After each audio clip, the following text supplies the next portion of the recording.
What if the fashion industry's biggest success story was someone it tried to bury? So many people think that to become a supermodel, you need to start in Paris, walk for Prada, and wear a permanent pout. Heidi Klum did too much. Looked too commercial and wasn't part of any elite circle. But then she strutted in a $12 million bra, launched a lingerie empire, and became the queen of Halloween. She ended up becoming the face of Victoria's Secret, the host of multiple Emmy-winning shows, and a multimillionaire. Heidi Klum. Heidi Klum. Heidi Klum. Heidi Klum. Heidi Klum. Heidi Klum. Heidi Klum. Heidi Klum from Heidi Klum. But this empire was built at a high cost, which took its toll on her love life and her children. So how did doing everything wrong launch her to the top? And what part of her story still doesn't sit right with the fashion world? You think you know Heidi Klum? Think again. This is her jaw-dropping rise from unknown teenager to global icon. Heidi grew up in a quiet town outside Cologne called Bergisch Gladbach. In 1992, when she was just 18, she entered a national modeling contest, Model 92, on a whim. No big expectations, just curiosity. But against 25,000 other contestants, she won the whole thing and scored a $300,000 modeling contract with New York's Metropolitan Models. Overnight, this shy teen became someone the industry had to notice. But instead of applause, Heidi met resistance. Designers told her she had to lose weight, dye her hair darker, tone down her smile, basically erase everything that made her stand out. In the era of Kate Moss, when minimalism and the heroin chic look ruled, Heidi's curves and sunshine smile didn't fit the mold. Yet she refused. When asked to slim down, she reportedly shot back, "I'll model socks if I have to," and refused to shrink to fit their mold. You lose some weight to be thinner, and I was like, no, my hair is the way it is, and I think my body is fine, and you know, I would just kind of go with what I believe. That defiance showed a mindset rare in someone so new to the business. Because she insisted on staying true to herself, agencies couldn't pigeonhole her. She pivoted instead, turning down runway pressures and focusing on what worked, commercial appeal.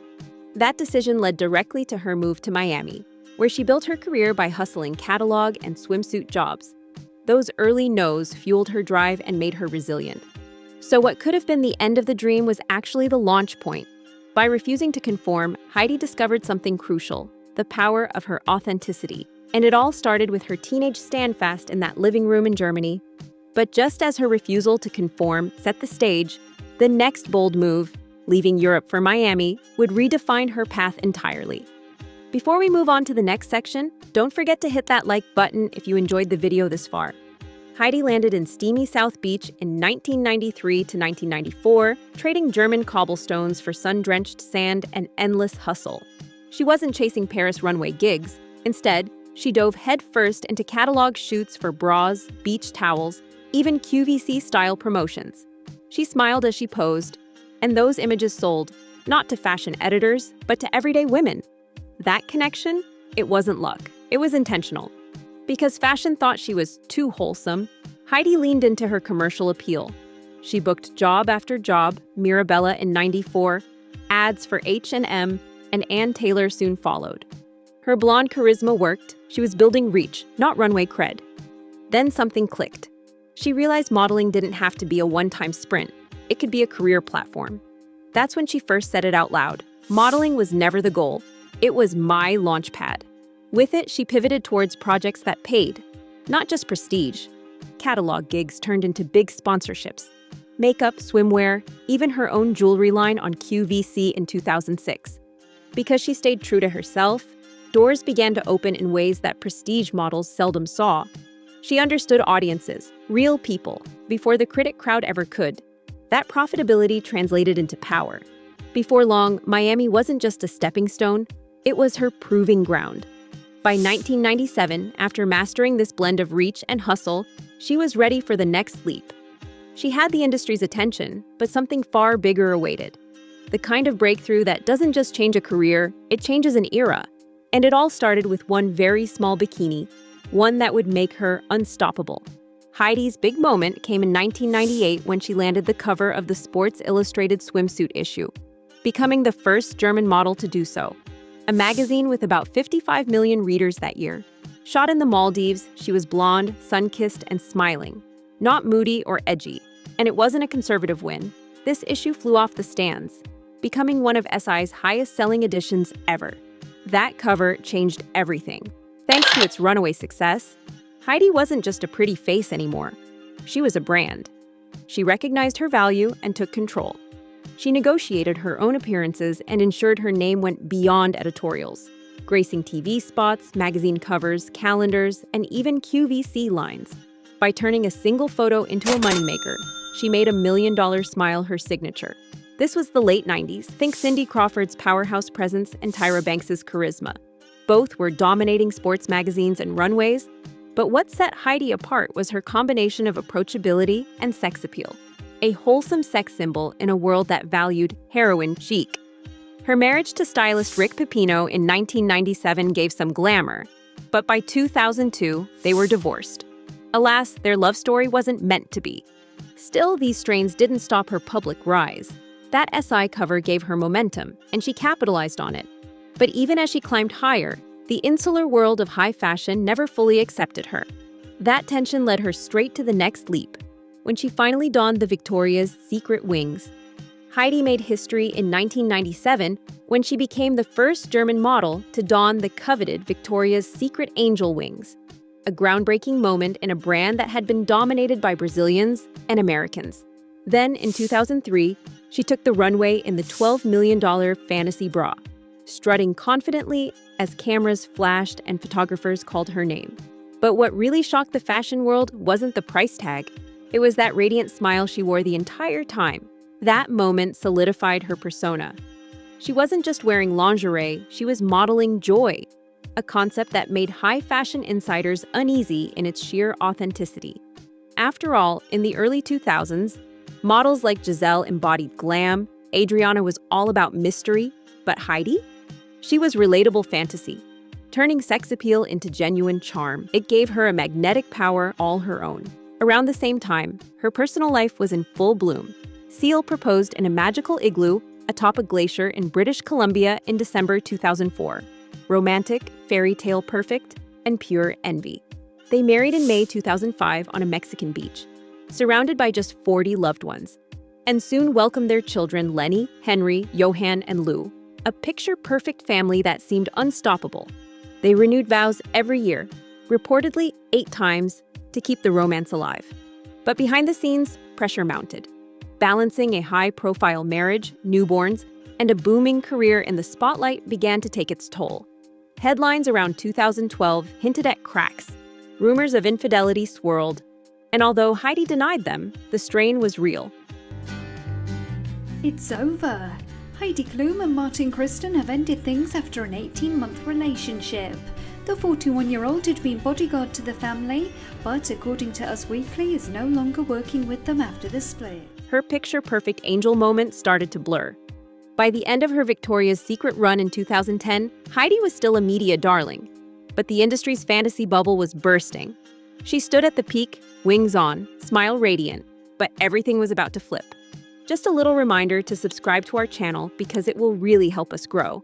Plus, it's free. And free's the best.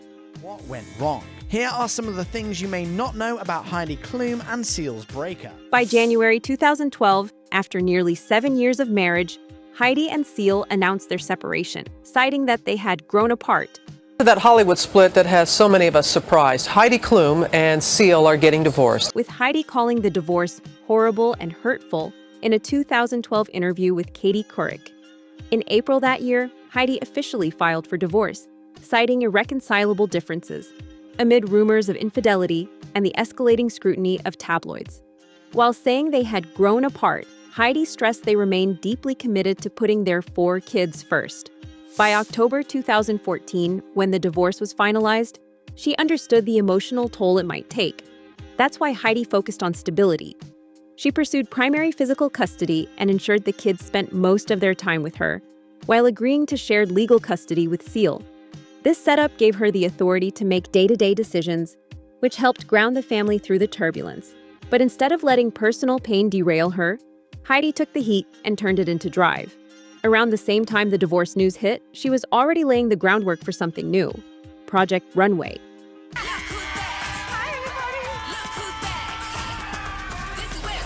In 2004, she had co-created the show, but in 2005, it began airing with her as host, judge, and executive producer. Then came her reveal moment, delivering the line, "In fashion, one day you're in, and the next," she paused, looked at the camera, and nailed it. Okay, designers, as you know in fashion, one day you're in and the next day you're out. There's 16 of you here, and after tonight there will be 15. And it signaled more than a tagline. It was a shift. She wasn't just the face, she was the force behind the brand. That pivot was powerful. Her divorce could have been a setback. Instead, it was a turning point. She stepped fully from behind the camera, taking control of her narrative and her future. The woman who wore the fragile fairy tale igloo ring lost the marriage, but she gained something far more powerful: ownership over her story and her empire. And as she built that empire, she moved on from Victoria's Secret, because what she was about to create next wouldn't just wear wings. It would set them aflame. And then I met Bill Corso. He is no joke. Heidi didn't just dress up, she made Halloween her bee. So the first one I have here, which was actually my very first Halloween. Year after year, that October night became her stage for reinvention, a wild, clever branding move disguised as fun. In 2000, she started with bold but safe looks. By 2005, she was transforming into Jessica Rabbit, a sultry throwback to 1940s animation, and the internet buzzed. The Queen of Halloween has outdone herself again. The 42-year-old mother of four went so far as to wear prosthetics for her face, breasts, and rear end in order to recreate Jessica's. Most recently, she stunned as a witchy peacock surrounded by Cirque du Soleil acrobats.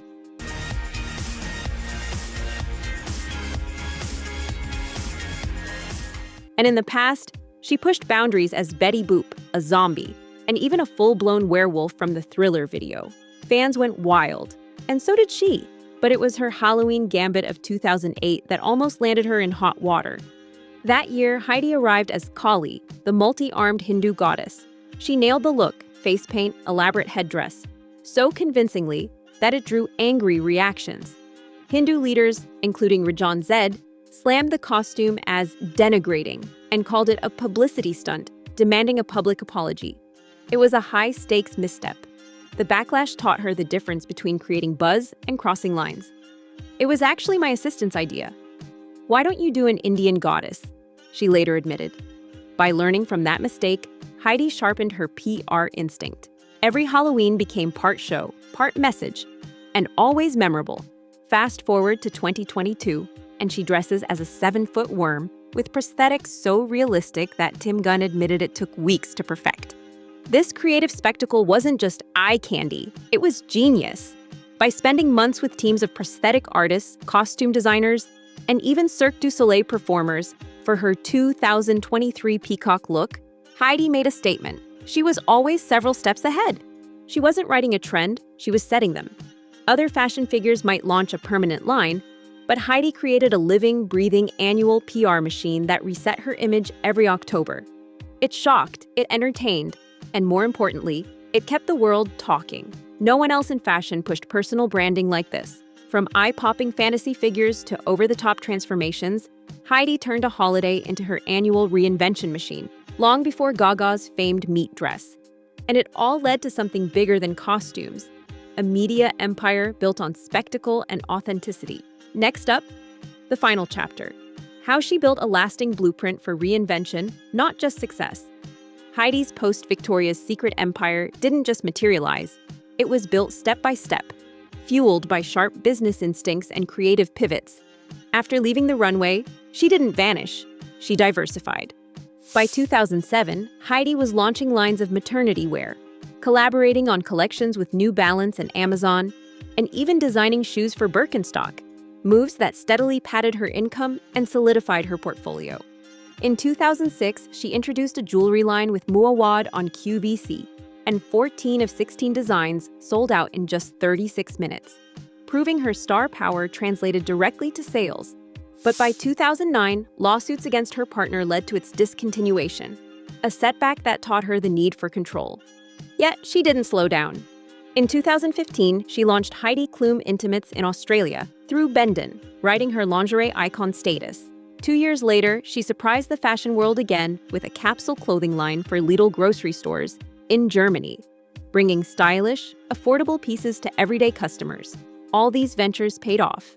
Today, Heidi's estimated net worth sits around $160 million, with an annual income of about $19 million, putting her among the top 10 highest-paid celebrity hosts. She parlayed that success into real estate, buying a $5.1 million New York penthouse and a $9.8 million Bel Air mansion. Even her setbacks, like the jewelry line litigation, became lessons. They showed her when to pivot, how to protect her brand, and where to invest her energy. Backed by TV deals, from Project Runway to America's Got Talent and her retail businesses, Heidi solidified her empire. She didn't just stop at modeling, she mastered media, merchandise, and real estate. This takeaway is clear. She built it all on her terms, turning moments into money, setbacks into strategies, and fashion fame into a lasting fortune.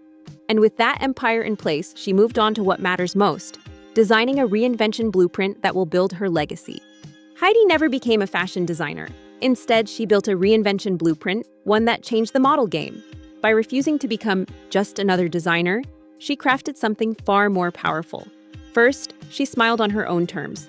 While the newer generation of models chased thin and serious, Heidi doubled down on warmth. That smile, from the SI swimsuit cover to the VS runway, became her brand. Because she believed joy sold, and joy stuck. She also made being curvy and successful her mantra. At 5 feet 9 inches with a fuller bust, Karl Lagerfeld once shrugged that she was insignificant to Paris fashion. But Heidi turned that flaw into an asset, showing the world that women didn't need to shrink to scale. It meant she connected with real women and built real earning power. Her third play was personality as power. Every Halloween, every TV cameo, every in fashion, one day you're in moment, it was Heidi being unapologetically herself, and viewers ate it up. She didn't need to whisper in fashion's ear. She shouted to her audience and turned that volume into influence.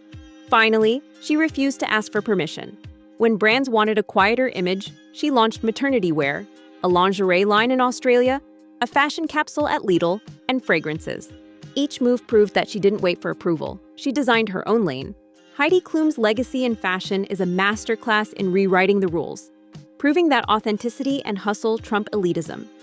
By embracing her curves, radiant smile, and unapologetic charm, she carved a path for models like Ashley Graham and Paloma Elsesser, who championed body positivity and inclusivity, defying the industry's rigid standards. Her Halloween spectacles and media empire inspired entrepreneurs like Rihanna, who built Fenty on similar boldness, and influencers like Chiara Ferragni, who leverage personality for global reach. Klum's blueprint, turning flaws into power, continues to fuel a new generation of dreamers. So yes, she never made her own runway line, but she designed something better, a career that won't expire at 30, a brand that never begs, and a legacy that refuses to disappear.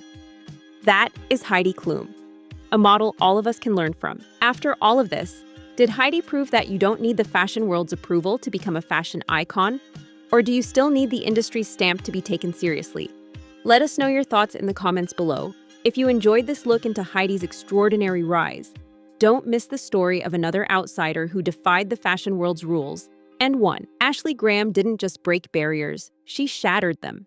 If you enjoyed this video, take a moment to like and share it, and why not subscribe to the channel so you don't miss any of our exciting stories coming soon. Thanks for watching, and as always, your support means the world. See you in the next video.